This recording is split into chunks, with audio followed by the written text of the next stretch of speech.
pessoal do 7º ano, né, da Escola Antônio Jesuíno e Paulo Ferraz, né? Vamos começar mais uma aula de História, a 13ª aula de História, videoaula de História. E hoje nós vamos começar o capítulo 10, né? Vocês vão pegar o livro de vocês e abrir no capítulo 10, né? Essa aula ela não vai ter slide hoje, teve um problema aqui técnico meu, né? E aí hoje só vou fazer uma aula expositiva, viu? Não vai ter uso de slide, não. Então, né, o que vocês, né, sabem sobre os portugueses na América? Primeiro, né, vocês já vêm estudando das séries anteriores que o Brasil era uma colônia de Portugal. Então, o Brasil fica na América. Então, essa parte aqui, de acordo com o Tratado de Tordesilhas, pertencia a Portugal. Então, por isso o tema, portugueses na América, ok? Então, a América que eu estou me referindo é a América do Sul, e o qual o capítulo do livro de vocês também está se referindo. Então, vocês vão pegar o livro e vocês vão abrir na página 112, né? 112, 113. Aí, vamos ver aqui. Aqui diz assim, nos primeiros parágrafos, viu? Quando os portugueses eles chegaram às terras que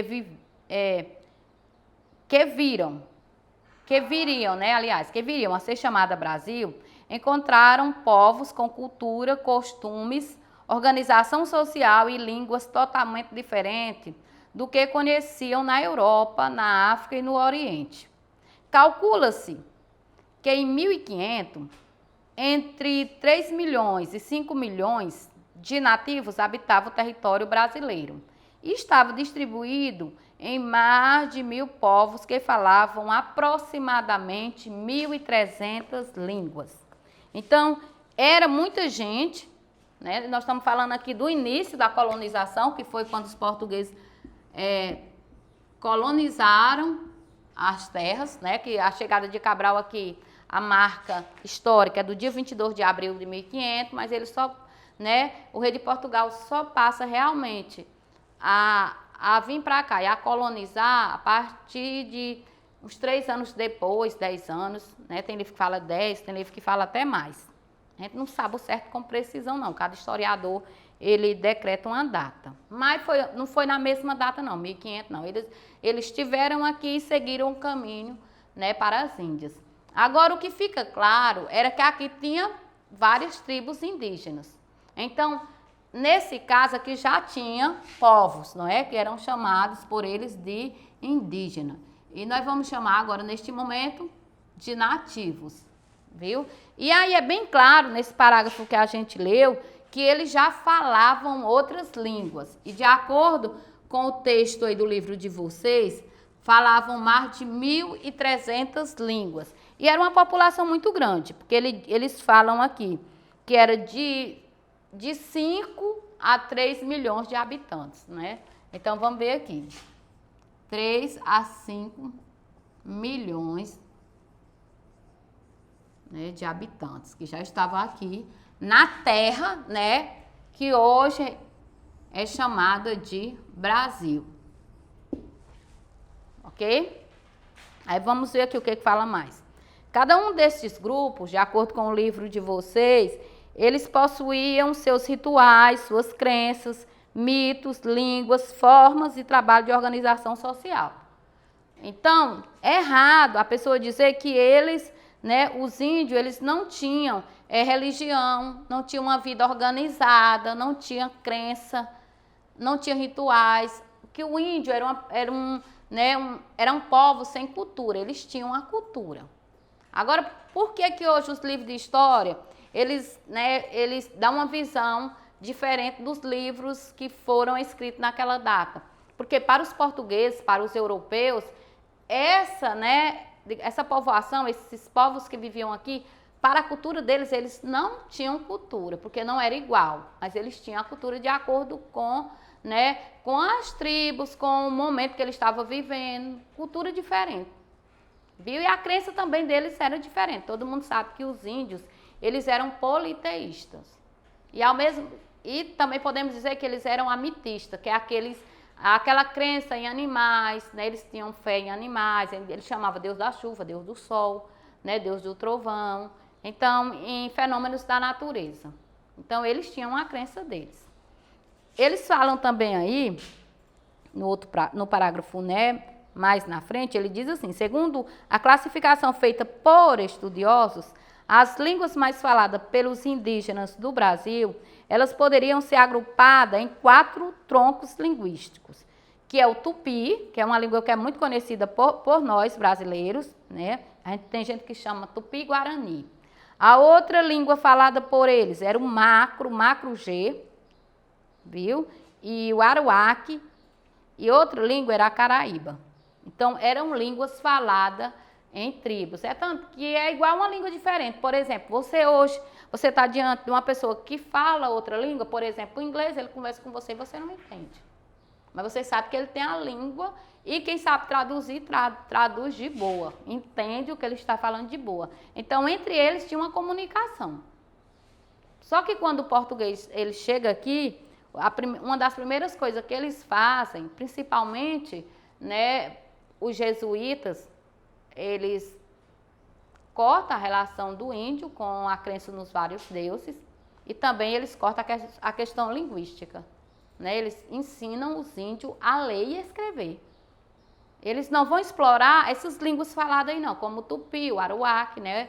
O macro-G, eles não procuram entender e não faz também digamos assim, um vocabulário baseado na língua. Ok? Que era para ter acontecido isso, que até hoje, se isso tivesse sido feito e se eles tivessem valorizado a cultura indígena, hoje a gente, né, sabia várias línguas indígenas. E hoje uma da língua que ainda é cultuada em várias tribos é a tupi, mas as outras línguas elas perderam totalmente, não é, essa questão de tradição. A gente não conhece pouca coisa. Tem coisa que a gente nem conhece, nós, né? Pode ser que quem mora lá próximos às tribos brasileiras entendam alguma coisa, que depois vocês vão ver como essas tribos elas estavam divididas no Brasil, tá bom? Então vamos ver aqui. Aqui fala também que por estarem distribuídos ao longo da costa brasileira, os povos tupis foram os que tiveram mais contato com os portugueses, por estar próximo ao litoral, não é? Então, eles que tiveram mais contatos com eles. Os tupis chamavam o Brasil de Pindorama. Não eram os tupis, não eram os portugueses. Quando você estuda a história do Brasil, você vê que os portugueses, eles primeiro deram o nome pensando que era um monte, por estar na Páscoa, chamou Monte Pascoal. Depois pensou que se tratava de uma ilha, vocês já estudaram isso também. Ilha de Vera Cruz, terra de Santa Cruz. Mais tarde, muito depois, é que recebe o nome de Brasil. Já os indígenas sempre chamaram as terras brasileiras de Pindorama, né? O nome dado pelos indígenas. Aí aqui diz que o que significa Pindorama? Pindorama, ela significa terra de palmeiras para os índios, né? Então, em geral, os índios, eles tinham uma cultura diferente da nossa. Primeiro, da nossa, atualmente, os índios também de hoje, poucos cultuam botam em prática o que vinha das tribos antigas, entenderam?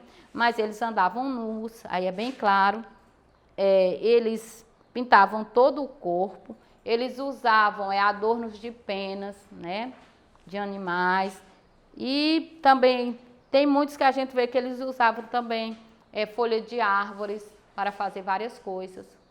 E aí, aqui diz também que eles praticavam a agricultura de subsistência. Eles cultivavam mandioca, milho, inhame, abóbora, batata doce, entre outros alimentos. Coletavam frutos, né? A coleta de frutos, que são árvores que são tradicionais da selva, eles coletavam. Eles caçavam e pescavam. E aqui ainda diz que com troncos de árvores, ossos, fibras, né? Fibras vegetais, barros, madeira, eles confeccionavam também diferentes artigos, como canoa, arco e flecha, faziam redes, cestos, né, vasos e até urnas funerárias os índios produziam. Então, a gente está vendo que tem muita coisa que hoje nós, né, povos brasileiros, do território brasileiro, nós herdamos dos indígenas. Não tem como nós que vivemos na sociedade atual, nós não sermos descendentes de índios, de portugueses e de africanos, viu? Todos nós, não tem ninguém aqui de um puro sangue, de acordo com a história, não é? Por exemplo, só sangue de Portugal, só o sangue português, do homem branco, não. Só sangue indígena, da tribo indígena, só se você for lá de dentro da tribo. Mas se você morar nas cidades, você tem essa mistura do branco, do negro e do índio, viu? Então, nós vamos ver aqui como foram os primeiros contatos, né, entre indígenas e portugueses, né? Claro que os primeiros contatos deixam todos assustados. Por que que deixam todos assustados? Tanto o homem branco, que é o português, né? Homem português, ou homens portugueses, né? Como os indígenas. Por quê, professora?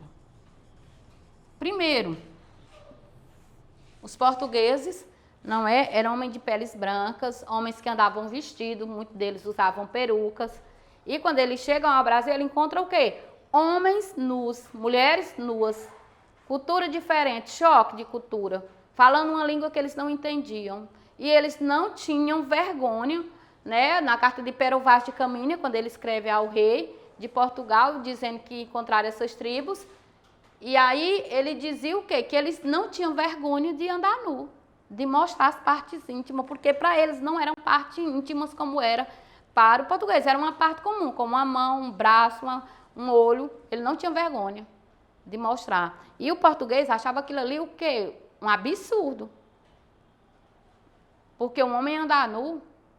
E também uma coisa que chocava muito os portugueses, de acordo com a história, é que os índios eles gostavam de nadar e os portugueses não gostavam de tomar banho. Eles nadavam, eles tomavam banho com frequência, passavam horas dentro da água e os portugueses detestavam tomar banho.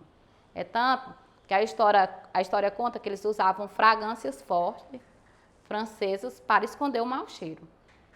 Né? E também eles não tinham bigode, barba, não tinham pelo no corpo. Eles não têm. Né? Quem é de sangue totalmente indígena, eles não têm, né? Esses pelos, e eles ficavam admirados. Vocês podem lembrar aí, você não vê índios barbudos, não, né? Com o peito cheio de pelo. Então, eles admiravam, né? Eles por conta disso. Também a forma, a crença deles, o que eles comiam. Então, é um encontro, assim, um choque de culturas daquela época.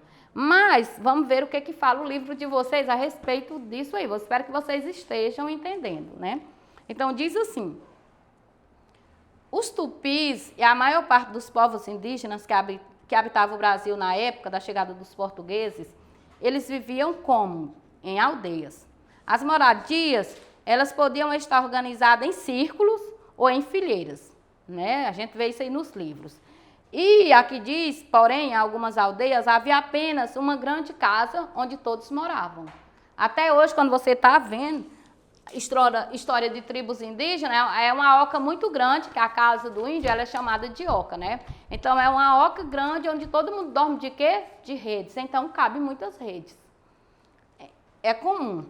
As aldeias, elas estabeleciam entre si laços de solidariedade, né? O índio, ele... Na história indígena, eles nunca quiseram acumular riqueza. Então, se eles, por exemplo, caçassem um animal grande, todo mundo da tribo comia o animal. Ele não tinha história de armazenar o animal para comer amanhã, na próxima semana. Na hora de pescar também, tudo que era pescado, todo mundo comia. Se ia para a roça, por exemplo, colhia o milho, todo mundo, não tinha história, a roça do índio tal, o milho é dele. Não, todo mundo comia. Então... isso aí é um laço de solidariedade entre eles. Havia, né, guerras, lógico, constantes entre grupos diferentes. Eles brigavam, a gente vê também nos filmes, que retrata muito bem essa parte aí. Muitas vezes, os conflitos ocorriam quando um povo queria afirmar a superioridade. Uma tribo queria ser superior a outra tribo. Então, tinha a guerra para mostrar quem era superior. Além disso, os indígenas... eles não tinham um estado organizado, né? Por exemplo, entre os tupi, por exemplo, não existia um poder centralizado na mão de um que governava os outros, de jeito nenhum. O poder era, né, exercido por um rei ou alguém com o poder de dar ordens aos demais. Não existia isso aí, não. Lá tinham as pessoas que eles, por exemplo, eles tinham, de certa forma, um respeito. O cacique, o Morobixaba, né? O cacique da tribo, então eles, e os mais velhos também, eles seguiam muito os conselhos dos mais velhos. Mas nenhum tinha um ato de superioridade e nem mandava nas tribos, ok? Para mandar na tribo toda. Aqui diz também que reunidos em uma espécie de conselho, preste atenção, os líderes chamados principais das tribos decidiam em conjunto o destino da aldeia. Por exemplo, se lá no momento deles aderirem a uma guerra, participarem de uma guerra, então eles reuniam o grupo e esses membros, eles diziam, tomavam as providências que seriam necessárias para começar a guerra. Ou, por exemplo, uma tribo, aparecia uma doença.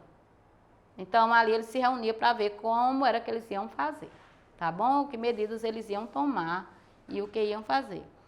E aí os mais corajosos, né, e os mais entendidos, porque geralmente tinha aquela pessoa que era mais entendido, que entendia de ervas, tinha aquele que era o guerreiro, que entendia de luta. Então, eles primeiro seriam ouvidos pelos demais. Então, a organização social tinha entre eles, não é? Aí, embaixo tem os costumes das sociedades indígenas, né? E aí diz que, por exemplo, o que significava uma criança nascer e receber o nome da mãe. Então, isso aí é os costumes de uma família. As meninas era a responsabilidade das mulheres e os homens dos pais não tinham. Isso aí já vem, né, de outro laço familiar. A gente vê que as meninas, quem assiste filme sabe que as meninas sabiam remar canoa, sabiam pescar, né, que de acordo para a sociedade daquela época era como se fosse um trabalho de homem e um trabalho de mulher, só que dentro das tribos não. Porque tinha sociedade naquela época que as mulheres, principalmente do branco, que a mulher ela tinha que fazer o papel de mãe, costurar, cozinhar, né? Não era permitido uma menina, por exemplo, remar uma canoa e pescar e caçar. Para os portugueses não, já na tribo indígena era permitido, né? E vocês assistiram até um filme que retrata isso. Eu não sei se vocês assistiram, mas acho que tem gente que já assistiu, o filme Tainá. Né? Ela representa muito bem uma criança indígena, viu? Aí, o casamento sempre existiu, aí é bem claro, dentro da mesma aldeia, né? Aqui diz que os guerreiros, né, tinham direito a ter mais de uma esposa. Era um costume deles. E elas se respeitavam, né, entre elas. Então, aqui diz que nesse período, deixa eu dizer a vocês aqui, outro costume que era bem marcado em muitos povos era o ritual do covarde, que consistia no resguardo do pai após o nascimento da criança. Isso aí acontecia, era incrível isso daí. Então, neste período, o pai não poderia trabalhar e deveria se alimentar de forma moderada. Era como se ele também tivesse de resguardo. Uma coisa que era crença deles. Então, essa prática aí demonstra a importância do papel do homem, né, o papel do pai, do paterno, no desenvolvimento da criança. Durante um ano e meio, as mães, filhos não se separavam, né, tinha amor aos filhos. E aí tem um mapa, vocês estão vendo o mapa aí. Esse mapa, né, é de acordo com as tribos que viviam aqui no Brasil no ano de 1500, o século XV, né? Aí essa parte que está no livro de vocês, essa parte que está toda em amarela, era os tupis guaranis. Essa que está em laranja era as tribos G. A verdinha, a verde bem escura. Aruaque, a clarinha, Caraíba. Aí tinha o Cariri, que é essa que está de roxinho, é roxo, é. Essa que está em bege, o nome dessa tribo era Pano, né? Pano. Tucano é a que está de lilás, Charruá, essa que está de laranja, essa bem marrom, eram outras tribos. Então, se vocês observarem o mapa, o Brasil todinho tinha tribo indígena. Professora Luziana, aí no Brasil tinha tribo indígena? Tinha, né? O Brasil tinha várias tribos indígenas. Aquela área ali de Jaicós é um nome de tribo indígena. Lá tinha tribos indígenas. E quando você vai estudar a história do Piauí, você vê que tinha várias tribos no Piauí. Quem matou, dizimou os indígenas foi um homem chamado, viu que vocês também vão estudar essa história. Domingos Jorge Velho. Domingos Jorge Velho foi o maior matador de índio da história do Piauí, viu? Porque tem Domingo Afonso Mafrense e Domingos Jorge Velho. Né? Lá em Oeiras, no museu, tem até foto dele. E ele dizimou, acabou com as tribos indígenas aqui do Piauí. Viu? Mas aqui tinha tribo indígena. Tem hora que me dá um branco mesmo, né? Porque eu não saiba, né? Porque fica fugindo. Aí vamos ver aqui. Então, o que a gente vê é que o Brasil, fazendo uma retrospectiva, o Brasil não era um país que foi apenas descoberto e colonizado, porque aqui já tinha, não é? Já tinha tribos, os indígenas, eles não foram aproveitados, como deveria ser, nem respeitados. Até hoje, constantemente a gente vê nos telejornais povos indígenas brigando por terra. Não sei como é que eles brigam por terra, se a terra era realmente deles, ok? Então, tá aqui o conteúdo, viu? E nós vamos parar por aqui, na próxima aula a gente continua, tá bom, pessoal? Então, tchau e até a próxima aula. Vamos estudar, e tirar